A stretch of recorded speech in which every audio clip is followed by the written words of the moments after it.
Tapi ingat, tugas budak yang setia adalah memberi kita makan dan menjaga kita tetap siaga dan sadar secara rohani. Bayangkan, waktu akhir itu tiba, waktu Yesus datang untuk menghancurkan dunia yang jahat ini, apa yang kalian lakukan saat itu? Bersantai-santai di pantai?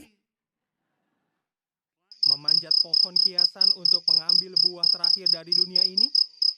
Atau kalian sibuk melayani?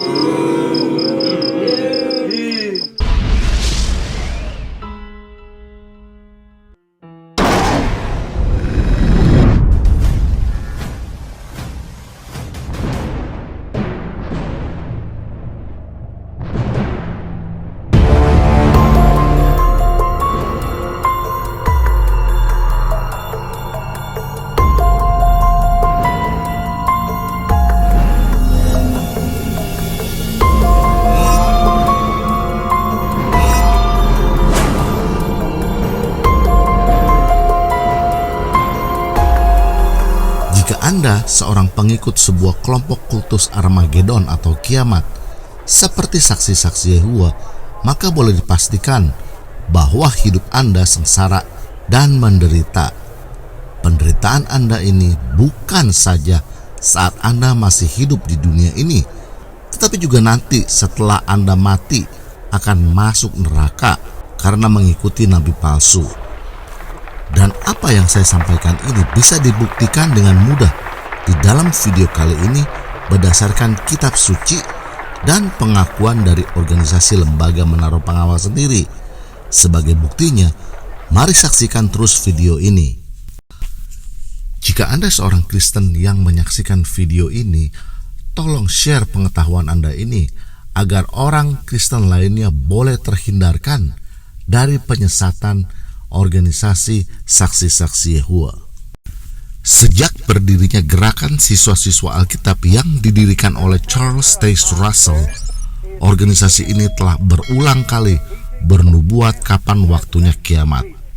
Nubuatan palsu yang pertama dinubuatkan oleh presiden organisasi ini sendiri, yaitu Charles Russell, yang memprediksi terjadi tahun 1914. Dan sejarah membuktikan bahwa nubuatan itu adalah palsu. Kemudian nubuatan palsu kiamat presiden kedua organisasi ini, yaitu Joseph Rutherford, yang memprediksi terjadi tahun 1925. Dan kembali terbukti juga ini adalah palsu. Dan meskipun selalu mengalami kegagalan, pemimpin organisasi ini tidak kapok juga dalam hal bernubuat palsu, karena pada masa presiden ketiga dan keempat, yaitu masa Nathan Knorr dan Frederick Franz, mereka bernubuat kiamat terjadi pada tahun 1975, dan tentunya nubuatan tersebut terbukti palsu. Jadi tidak heran jika para pemimpin organisasi ini memenuhi syarat sebagai nabi palsu, seperti yang dikatakan oleh Tuhan Yesus di Matius 7 ayat 15 yang mengatakan, "Waspadalah terhadap nabi-nabi palsu yang datang kepadamu dengan menyamar seperti domba, tetapi sesungguhnya mereka adalah serigala yang buas." Nah, apakah hukuman bagi nabi palsu? Kitab Ulangan 18 ayat 20 mengatakan, "Kalau ada nabi yang berani-berani berbicara mewakiliku, padahal aku tidak menyuruh dia, atau dia berbicara mewakili allah-allah lain, ia harus mati." Ya, Alkitab sangat jelas mengatakan bahwa hukuman bagi nabi palsu adalah mati. Dan demikian juga pastinya bagi para saksi Yehova sebagai anggota yang mengikuti ajaran nabi-nabi palsu pasti akan memperoleh hukumannya, yaitu mati. Jadi ketika saya katakan bahwa para saksi Yehova akan sengsara, hidup di dalam neraka secara kekal selama-lamanya, bukanlah saya yang mengatakannya, tetapi memang Alkitab yang menyatakannya demikian.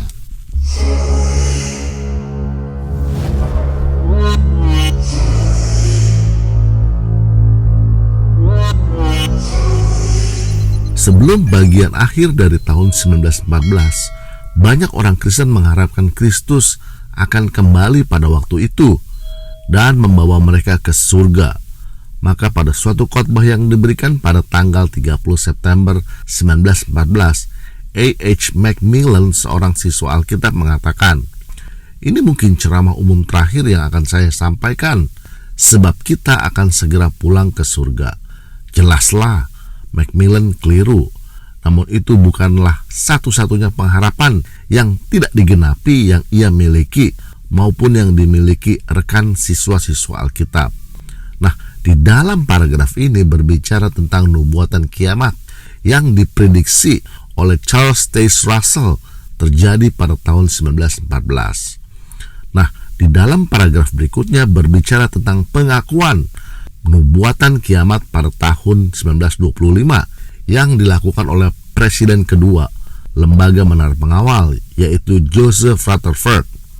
Siswa-siswa Alkitab yang dikenal sejak tahun 1931 sebagai saksi-saksi Yehova juga mengharapkan bahwa pada tahun 1925 nubuatan-nubuatan Alkitab yang menakjubkan akan tergenap. Mereka menduga bahwa pada waktu itu kebangkitan di bumi akan dimulai, yang akan mengembalikan pria-pria yang setia di zaman dahulu, seperti Abraham, Daud, dan Daniel. Nah, di bagian berikutnya berbicara tentang nubuatan tahun 1975 yang dilakukan oleh Nathan Knorr dan Frederick Franz. Belum lama ini, banyak saksi-saksi mengira bahwa peristiwa-peristiwa yang berhubungan dengan permulaan dari pemerintahan milenium Kristus mungkin akan mulai terjadi pada tahun 1975. Pengharapan mereka berdasarkan pada pengertian bahwa milenium ke-7 dari sejarah umat manusia akan dimulai pada waktu itu. Nah, saya ingin Anda mengingat dan memperhatikan frasa kalimat pemerintahan milenium Kristus mungkin akan mulai terjadi pada tahun 1975. Pernyataan mungkin akan tidaklah benar, karena berdasarkan buku-buku yang diterbitkan pada waktu itu tidak mengatakan mungkin akan.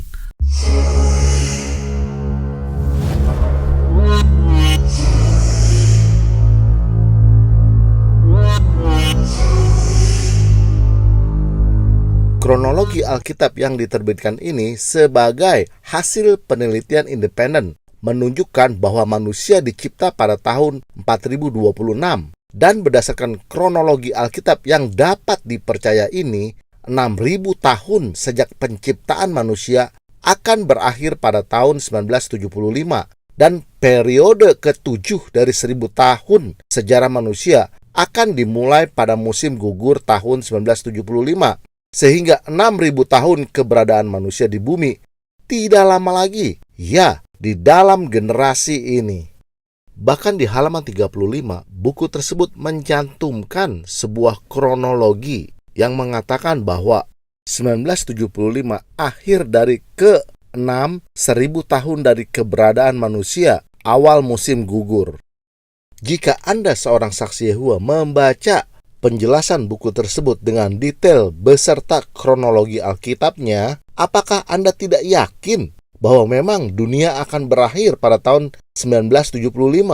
Lebih lanjut, di halaman 30 buku tersebut mengatakan hal yang menarik, yaitu betapa pantasnya bagi Allah Yehova untuk menetapkan periode ke-7 dari 1.000 tahun yang akan datang ini sebagai masa istirahat dan pembebasan Sabat. Nah, kali ini buku itu mengatasnamakan Allah Yehova yang menetapkan. Di bagian bawahnya, buku itu mengatakan, ini bukanlah secara kebetulan atau kemujuran, melainkan selaras dengan maksud tujuan Allah Yehova yang pengasih bagi pemerintahan Yesus Kristus. Wow! Sekali lagi saya tanya, apakah yang disampaikan buku itu suatu kemungkinan ataukah suatu kepastian? Jika buku itu mengatakan apa yang disampaikan bukanlah secara kebetulan atau kemujuran, melainkan selaras dengan maksud tujuan Allah Yehova.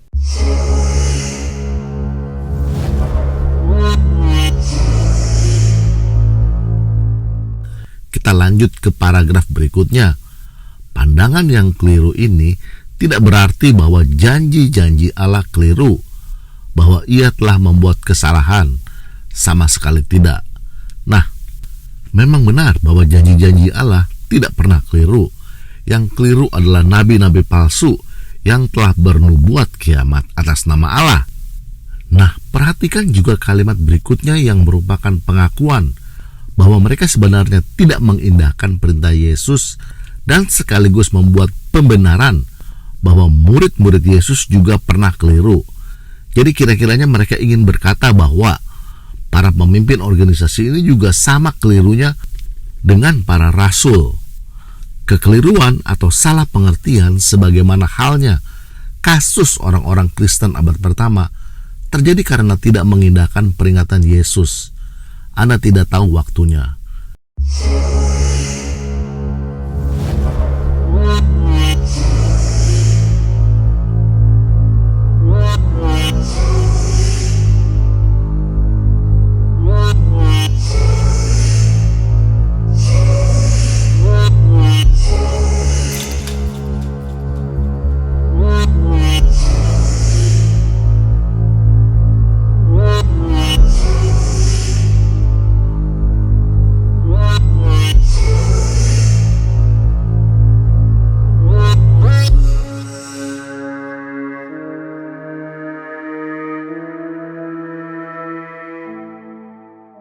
Tapi bagaimana dengan kedatangan Yesus yang kedua kalinya sebagai hakim? Dan kapan Yesus akan datang? Kita tidak tahu, tapi Yesus memberitahu kita apa saja tanda-tandanya sehingga kita bisa tahu bahwa akhir itu sudah dekat. Memang, Yesus mengatakan bahwa kita tidak akan bisa tahu kapan tanggal dan waktu persisnya Dia akan datang. Tapi Dia menubuatkan berbagai peristiwa yang akan menjadi tanda bahwa kedatangannya sebagai hakim sudah dekat.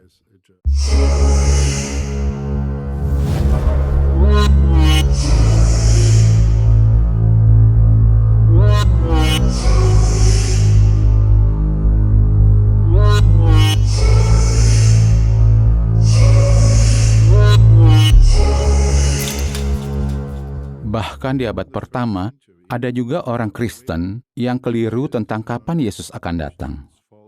Misalnya orang-orang di Tesalonika. Paulus sampai harus mengingatkan mereka supaya mereka mempunyai cara berpikir yang benar. Mari kita baca 2 Tesalonika 2 ayat 1 dan 2. Tapi saudara-saudara, tentang kehadiran Tuhan kita Yesus Kristus dan kapan kita akan dikumpulkan kepadanya, kami mohon agar kalian tidak cepat bingung atau gelisah. Kalau ada berita bahwa hari Yehuwa sudah datang, walaupun berita itu sepertinya dari Allah, atau kalian dengar dari seseorang, atau kalian baca di surat yang kelihatannya dari kami. Dan ayat 3 mengatakan, jangan disesatkan oleh siapapun.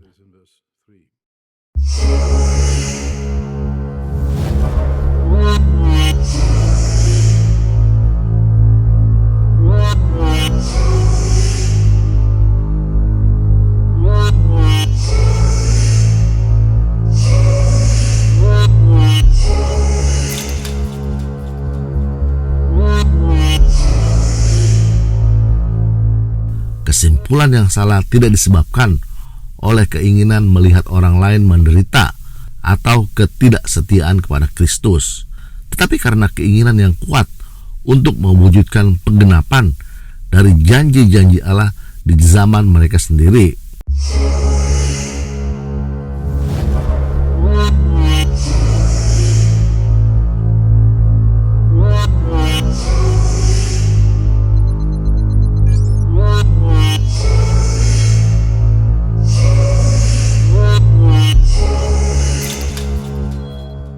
Perhatikan kutipan dari majalah Menara Pengawal 15 Maret 1969, halaman 171.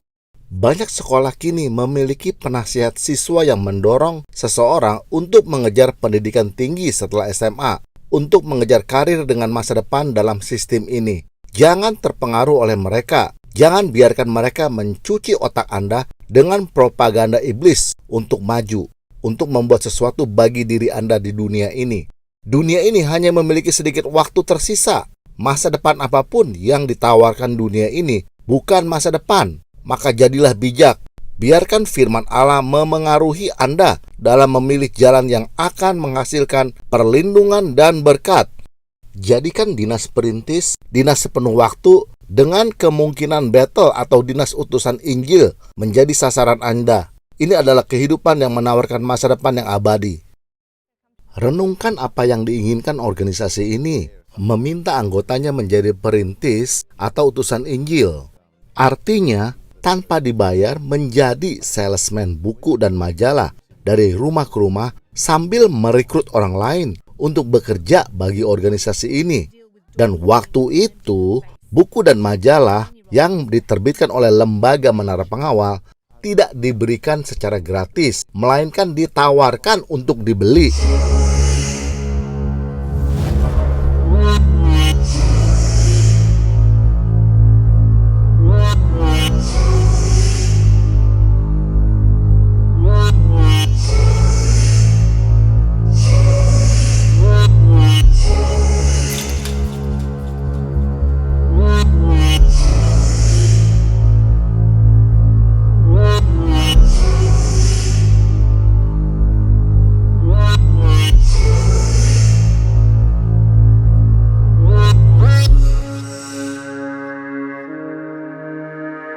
We thought Armageddon was coming in 1975.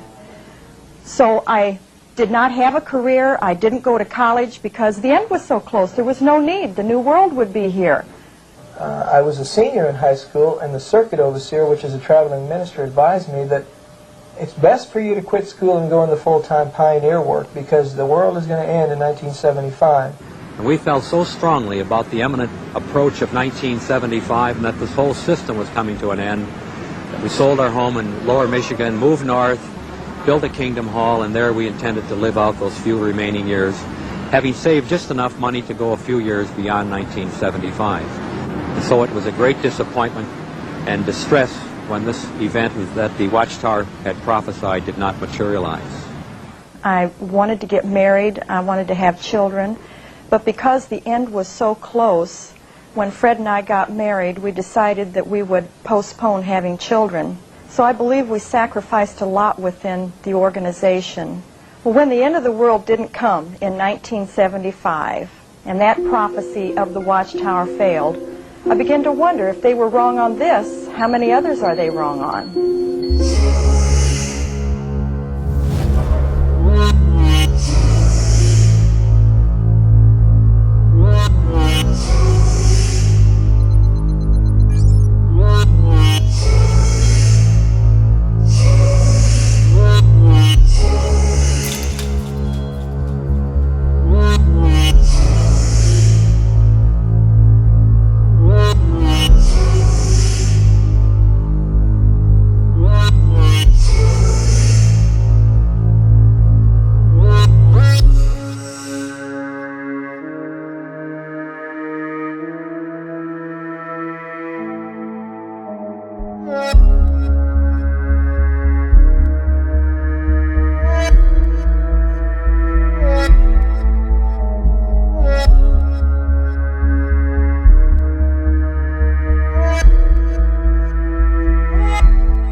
Tapi ingat, tugas budak yang setia adalah memberi kita makan dan menjaga kita tetap siaga dan sadar secara rohani.